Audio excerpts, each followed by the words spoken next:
Hello, welcome to day 4. Today I'm going to be talking about body image. So we're going to cover things around children, body image, what influences body image, what you can do to support children. And we're also going to touch on some of the kind of menstruation topics like that. Gosh, these glasses. I stepped on my glasses this morning and I broke them. And I'm wearing an old pair, and as you can see, one of the key things for me growing up with a -8 prescription is 4 eyes, the way they shrink your face. So I used to think that I looked unattractive in my glasses, and I had this real hang up about being a child with glasses.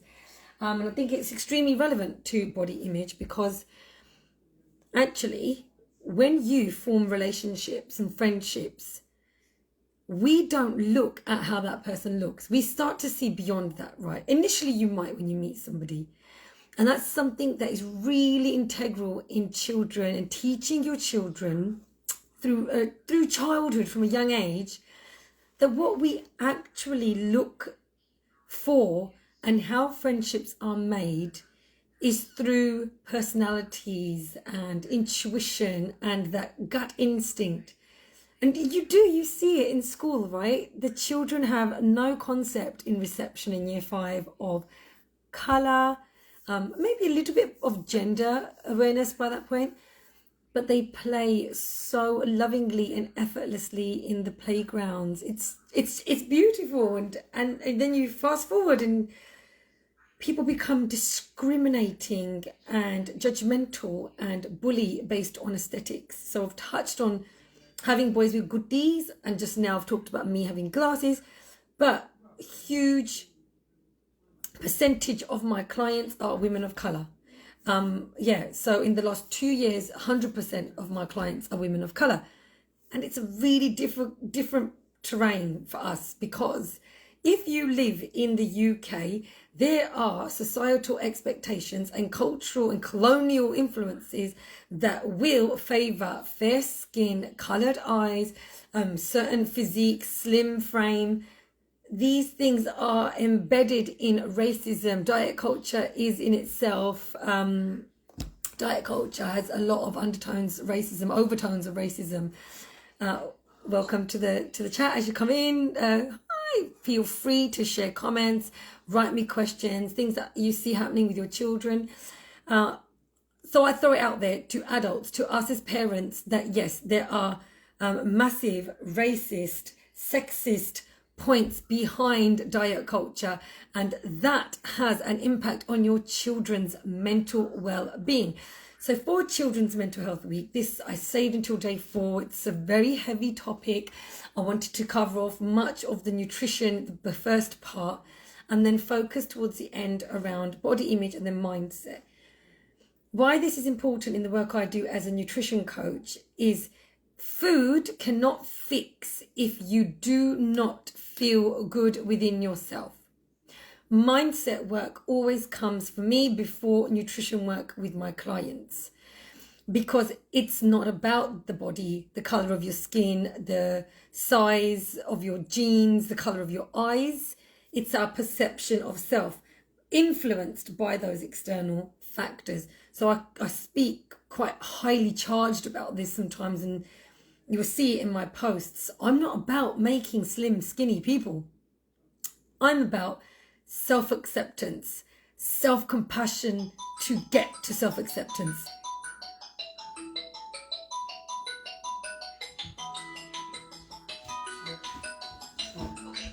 My arm, I could just reach over. Excuse the telephone ringing in the background. Okay. So that's the kind of like bigger picture.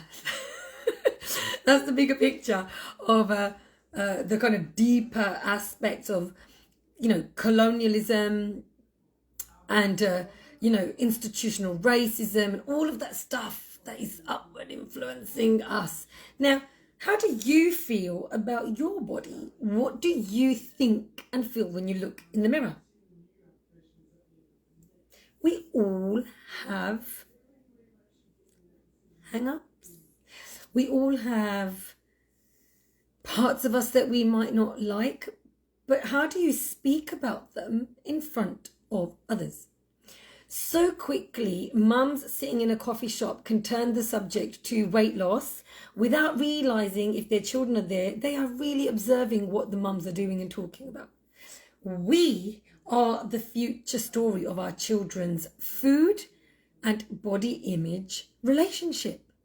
So, if you haven't already heard me on and on about that this week, I am Reed. Body Happy Kids. Molly Forbes, really good book, really good page. Even as adult women, I strongly encourage you to check her out. So it all starts with us and how we speak.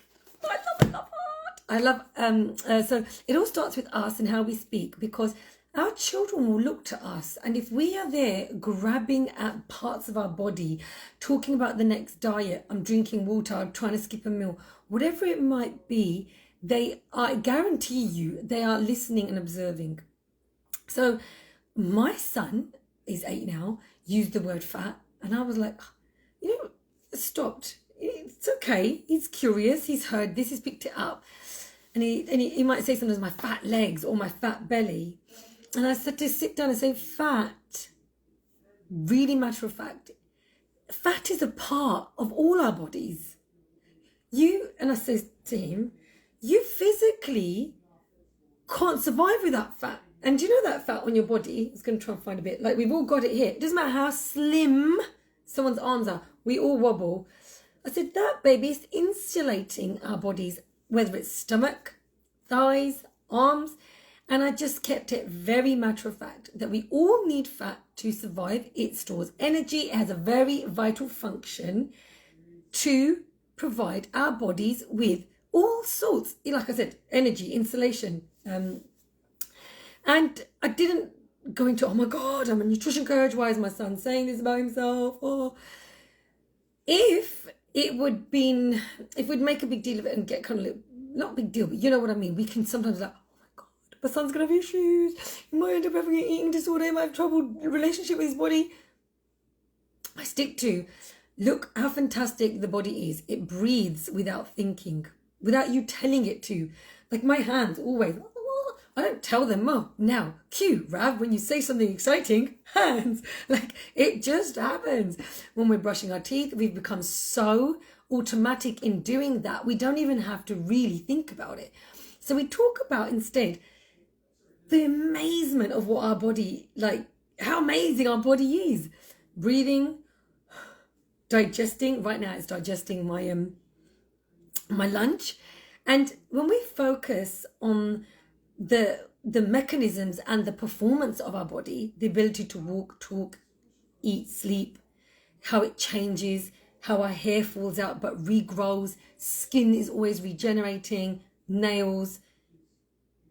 You allow your child to see themselves as bigger than just that image, what is just on that physical outside. And I always celebrate differences. Always. What would the world be like if we were all the same? So, journals. There's some great journals. Happy Journal is the one from the UK. The Big Life Journal is in America, like from America. So it's like US English. But there was a really lovely part in this that I was flicking through, talking about differences. I wish my flowers were as beautiful as yours. And then, we're completely different. If we were all the same, the world would be a very boring place. And I love the simplicity of that message. And so that's what I share with my children. And I emphasize, when things happen at school between children and you're angry and you're cross with each other, do not, please refrain from picking on them based on a physiological point. As my son's best friend did when they'd fallen out, you look funny, your hat looks funny because it sits over his gutti. And this boy is not racist. Like, that is not what I'm saying. He's 8 years old. They were really good friends. They fell out. And in this exclusion that they were ditching each other, he chose to pick on that to just push my son. And then my son was really upset. And he might then be upset for a few minutes. You know, I don't want my goodie, and I leave it. I don't panic, I just leave it. Because he knows, what else would you change? And this is the same for anyone that says your friends, your daughter might come, my friend doesn't want to play with me, I don't have blonde hair like she does anymore, I don't have the same coloured eyes, I'm smaller than them. And if they do, I say to my children, what else would they like to change about you? Would you give up a finger? Change your eye colour? Like, what would you give up for them to accept you? Particularly if they were already historically friends. And then I go into the fact that you, as a child, and I speak to my son about attributes, remember what they're about. Are adventurous, you're courageous, your imagination is wonderful. They love to play with you because you take them on these journeys. You're artistic, you draw comics and put those imaginative stories onto paper and take us with you through this magical world you create. All of a sudden, you say to them, did you pick your friends based on how they look or how you guys feel together?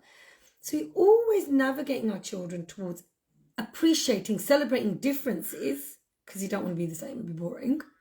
And then the values that what you value about them as a personality and as a character. So the journals, the happy journal, big life journal, some great positive conscious parenting pages educate us on this. And then body happy kids. So if you help them understand relationships, friendships are nurtured on mutual respect, understanding, and we look for more than the aesthetics, hopefully you're helping them build self-esteem. So as they age, get older, and those pressures externally are on them to look a certain way, pluck your eyebrows, cut your hair, whatever it might be, they make the choice if they want to do it, if it's in alignment to who they are. I spent most of my teens just trying to look good because I felt being pretty would mean I would fit in and I would have more options, choices, whatever. I mean, I blocked out a lot of my teens, but I specifically remember bleaching my face, removing facial hair. Who else remembers doing that? A huge one for me in my late 30s was accepting I'm going to keep my hair curly. Started coming on Instagram with it. And today, for example, again, my glasses, because the prescription is -8. There's a distinct difference because how thick they are. I don't know if you can see. That I just thought I had to have my contacts. And I was like, no. And it took me until my late 30s to break away from some of those expectations on ourselves from others. Because when you look in the mirror, we do not look like Kylie Jenner. We don't look like Kendall Kim, none of the Kardashians. And we don't look like the supermodels. So remember the influence on our parents, to our mums, dads, to look a certain way, filtered down to us. Now let's just talk about the elephant in the room. Our South Indian culture can be the most toxic, no boundaried, inappropriate space for a young boy or girl to navigate. They will grab you when they hug you and feel up your sides. They will comment on your hair, your skin colour, your eyes, your height, your size, in a very flippant, inappropriate way. Oh, badgi, put on weight.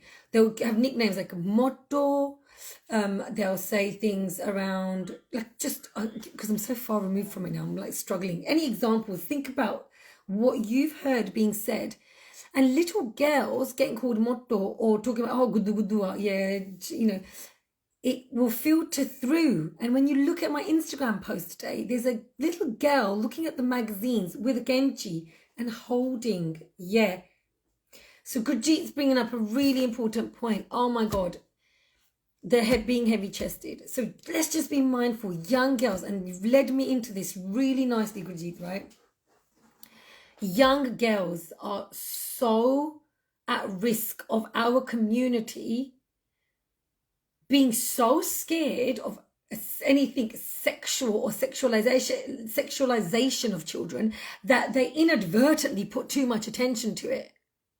Yes, cover them, hide them. It's not just breasts, it's also around bottoms, bums, like you're bottom heavy, you look like, certain racist terminologies will come out. When you go and get your clothes measured and fitted as you're about, you're going through or toward puberty and your body starts to change, it's really shocking how much they try to keep us in a pre-pubescent body. Stifle, hide, and not touching on anything around, gender confusion, physiological expression. It's a difficult time when your body starts changing. Your hormones are changing alongside that, which means your moods are changing. And then you've got these societal expectations on how you should be staying prepubescent. That leads me to why they avoid conversations around the menstrual cycle. And do you know what? Big up to so many of my clients. They are like my go-to. I have got some phenomenal women in my grad community and my current cohort. They talk to their daughters about periods and they make it normal, because it is normal. They support them. You can now access period packs, my first period pack. You can make something special about this transformation, because it doesn't stop at just when your young daughter's going to turn in, go through the changes into puberty. It's the same thing when they transition from primary to secondary to college. Our identity is the part of the vagina, the female reproductive area. You can see our genitalia, right? So the vulva is the part. There's like this expectation based on how women should look. And then it brings up this curiosity, thanks to social media, where children were sharing inappropriate images and what that can lead to, the damaging, labeling of somebody's body. So if you're not getting it at school and feeling worried about your bust or covering up, this often, not always, but I'm telling you from client experience, women can tend to then gain weight almost as a way to disguise their evolving, changing bodies. So around that young, between 7 to 8, it can start that you then want to disguise and hide your body to draw attention away from your bust. Like, that's heartbreaking, right? That if you physically gain weight, you can disguise and hide something that's a natural part of your puberty and growth and your physiological growth. Where was I? Periods. So we're constantly evolving as humans, and it's important. Alarm to get my kids. Alarm to shut up. Rav could go on and on about this topic. I could talk about this for days. So it's so important that you have those conversations. And now what we find is, in those awesome women that I work with, they're like, we're breaking convention, what we've known, what is so repressive about our community. And we are owning these physiological and biological processes. We are allowing our children to get curious about their body parts. Don't be scared, don't be shy, because if you are ashamed of your body and body parts, it can lead to mentally unsafe physical engagement later. So it's not just about unsafe sex when children are older, adults become adults. There's also mentally unsafe engagements that you can have if we have any sense, or give our kids any sense of shame around their body. So just big picture, be mindful. So yeah, the periods, right? So they're talking about menstrual cycle with their children, and they're finding like, oh my god, like we're sharing that with my daughter's dad, we are sharing that as a family. But it's a bit like, because they were raised in a different environment, and so they're like, oh my god, there is still going to be some what do they call it, filter, if you're with your grandparents or whatever. So it's lovely to see how we are navigating that in our generation to empower our youngers. So, anyone with children here, like, just think, like, think about the bigger picture. Just like imagine, how would you like your child to feel and within themselves, and how can we help instill some of that body confidence with appropriately aged conversations? So conversations appropriate to the age of our children. And even if it's just between you and your child, like with my sons, I still would say, that's a penis. That is your penis. Because if an eye is an eye, a hand is a hand, give them the correct tools. This also means if there's any issues in the future and they need to discuss it, they're using correct terminology for the correct body parts. There is no shame in saying vagina, vulva, penis, testicles. So the more we take away that like embarrassment and these are the names of your anatomy, like parts of your anatomy, we can normalize the conversation. So, okay, look at the time. I've got to summarize. Okay, starting off with, just be aware there's a much bigger picture: diet culture, body image, the undertones, overtones of racism, the colonial ideal given to us. Look like the white Europeans, and we don't fit that. But we are beautiful, dark lashes. We have so much to celebrate about ourselves as women of colour. Stretch marks are to be celebrated. I love mine. They represent my journey. It shows that your body can grow and it can change shape and size because it's freaking awesome. You are not fixed in the body that you have. Be mindful, second, how you speak in front of young children. All of us. Also had some stories shared this week about cousins and sisters just connecting around growing up and the tai or the chachi that made them feel uncomfortable. And it then transpired in adulthood that they admitted to each other, gosh, I've had real issues and anxiety around my body image. And you're right, I think I've realized where it came from when chachi used to say that about me. Like, why? And you'll know the stuff. Kinni Maria, the one when you're too slim. Yeah, women are also scrutinized for being too slim as a child. Kinni mari kuch khano nahi dinde, khilaya karo.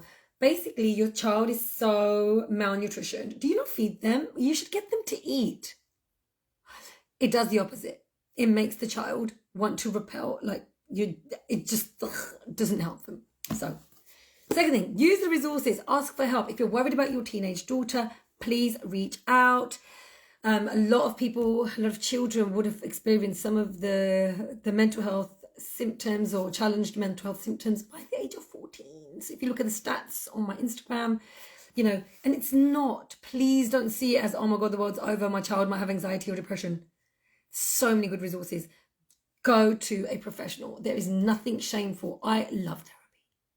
I love it because I know how much it's supported my growth. There's different modalities. There are different ways, types, people.